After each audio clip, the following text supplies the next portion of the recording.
Usually every fall, I would go to a Letterman hospital. In those days, you could call the hospital, make an appointment for an annual physical exam.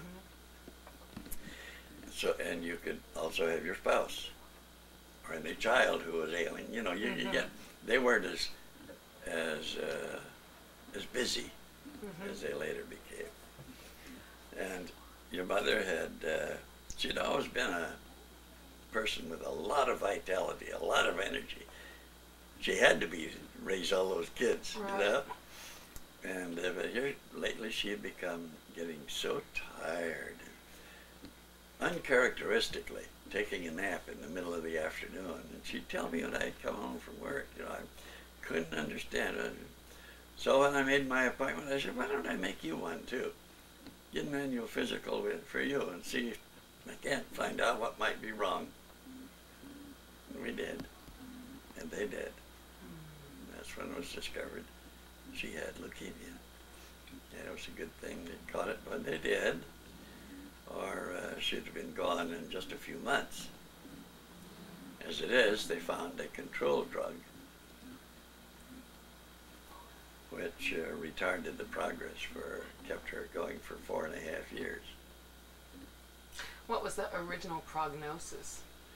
1 to 5 years in the briefing that they gave me at Letterman. Did they find out just immediately when you took her that first appointment? I mean, they did a bunch of blood work and. No, they did a bunch of blood work, and we met at the Oak Club or someplace, wherever, that day at the Presidio, and Gladys told me, she said, you're going to have to go home.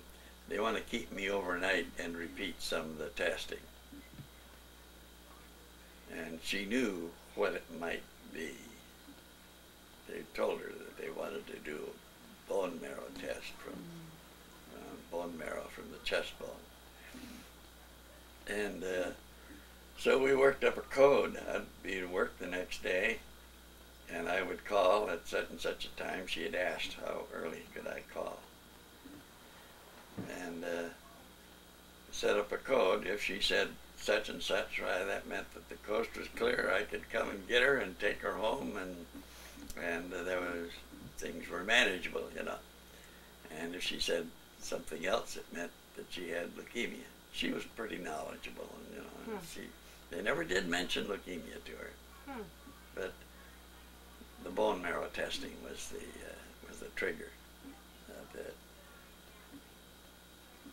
And I can remember I didn't feel much luck working the rest of the day when the coded message I got on the phone, calling from my phone, my desk in Sylvania, was that she had leukemia. And I was to come, I think I was to come the next morning at a certain time and be briefed with her.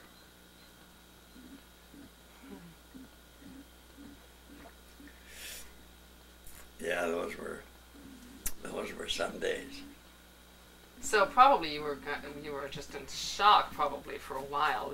Do you think it really sunk in fairly quickly that she was really going to be gone and you were going to be alone with all these kids and all that? I don't think you can go through some of the experiences I had in the field in war without being able to adjust to that. So pretty. I saw enough of it. You knew that this is for real, and. Yeah. It was for real. There was no self-denial or anything like that. How about her? How about Mom? I'll sure take my hat off to her. She had a great faith, for one thing. You know that. And that was her supporting maypole around which she danced the rest of her life, if you crudely put it, you know. The only thing that bothered her was she wanted to take, she had a relapse, a remission, they call it, when it was inactive. And she wanted to take a visit back to Stanford. And the doctor gave her okay. Just a second. I'm going to stop this because I don't want to run out in the middle of this and it's getting low. So I'm sorry. That's all right.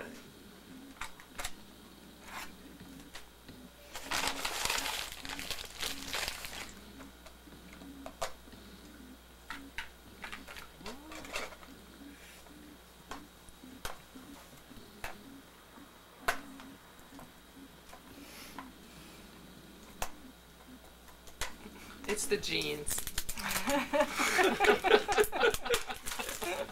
Well, you're doing that. I might as well get a refill. All right.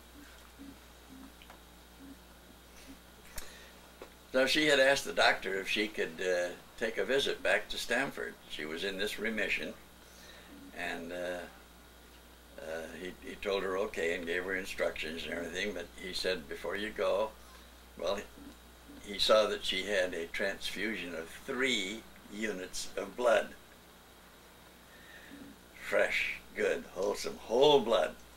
And oh, she came out, her cheeks were so pink and rosy, and she looked the picture of vitality and health and, you know, young country girl on the go. And the one thing that bothered her, she got back to Stamford, nobody would believe. Or there were many who disbelieved. Oh. There's nothing wrong with you, you're as healthy as a horse, you'll be all right, don't worry about it. And she knew that this was her last visit back there. It wasn't too long after that, that when she came back, that I had to call, the remission was over. She started, you know, started its ravages again. And I had to call Violet and tell her, you know, if you want to come out and see your sister, if you can, why, I'd be glad to help you get out here and everything, you know, and because the doctor says she doesn't have very long to go, a matter of days. And so she left both of her jobs, Violet did, and flew out and never went back to live in Stamford. Now, so what was my memories, which I mean I was really little, and mainly what I really don't have many memories of her being home. And I don't know if this is accurate or not, that to me it seems like she was mainly in the hospital and once in a while came home. I have this memory of being in the kitchen with a housekeeper named Goldie. I think that was her name was. And I was crying for a glass of water or something. And I was like, I want some water. And she was just ignoring me and cleaning and everything. And then all of a sudden I turned around and there was Mom in a coat and a purse. Like she just come home maybe for a time from the hospital or something. And I remember her saying, just get her a drink of water, you know. And it was like, oh, you know. Is that the way it was? Did she like stay in the hospital and then come home for a little bit and go back, or?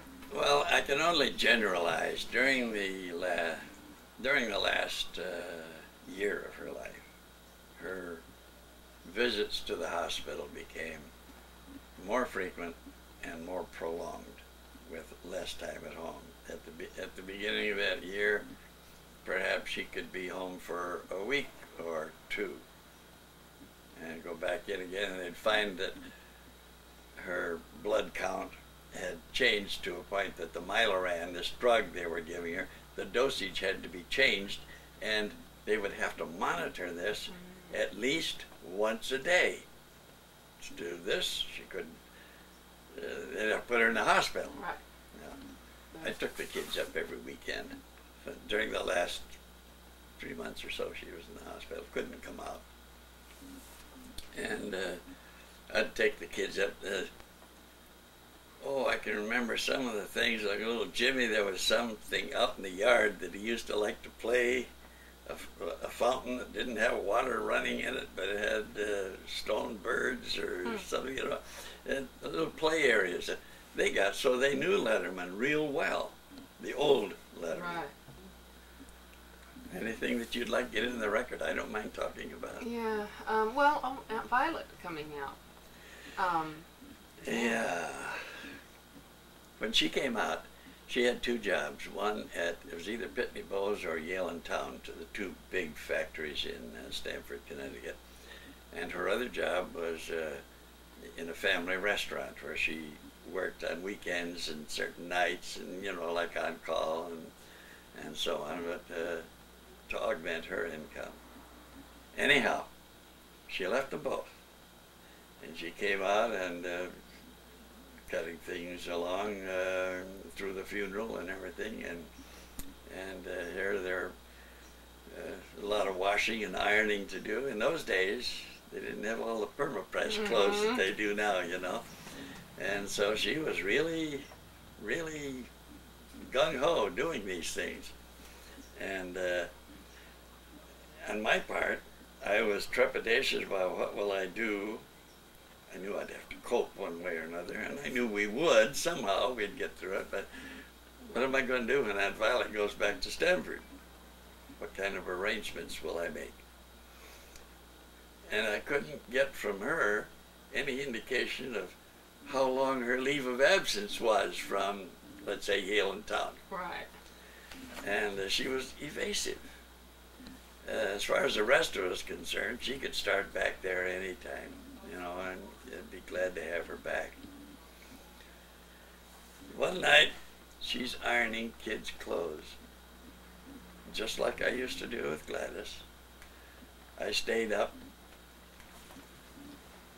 trying to find out when do you have to, when would you want to go back to Stanford, you know, and at the same being very appreciative of everything she's doing. Right. You know, I'm riding the fence. Right.